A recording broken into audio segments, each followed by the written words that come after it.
కదా మమ్మీ, అప్పుడు ఆకలిస్తుంది, టిఫిన్ చేసి టాబ్లెట్స్ వేసుకోవచ్చు. నేను నీ భార్య అసలు నాకు ఎదురుగా నిలబడద్దని చెప్పరా.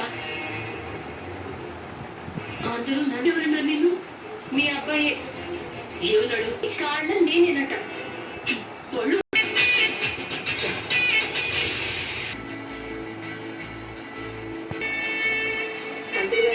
అన్ని వచ్చినట్టేనా? మీ గోడలన్నీ ఏర్పాటు చేసేసారు. ఈ ఇంటి గోడలుగా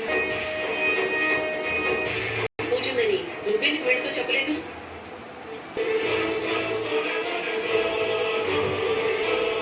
తెలుసు. ఏం తెలుసు? అన్నీ నా పర్మిషన్ అడిగే చేస్తున్నావా? వెళ్ళి వాళ్ళ కాఫీ తీసుకురా. అలా నేను ఇప్పుడు తీసుకొస్తాను అత్తయ్య, తీసుకొస్తాను.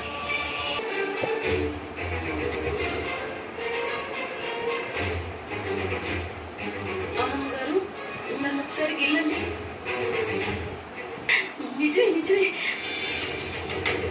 ఎంతసేపు అయింది వచ్చి? నాకు మిమ్మల్ని అడిగేది ఎప్పుడు వచ్చారో అని అడుగుతున్నారు. నిన్నొచ్చాం బాబు. అమ్మగారికి ఇలా జరిగిందని తెలిసి చాలా బాధపడ్డా. పెట్టి ఆపేస్తే అది ఇంకా అశుభం కదా అపర్ణ. అది భగవంతుడు నాకే శిక్ష వేయమని కోరుకుంటున్నాను.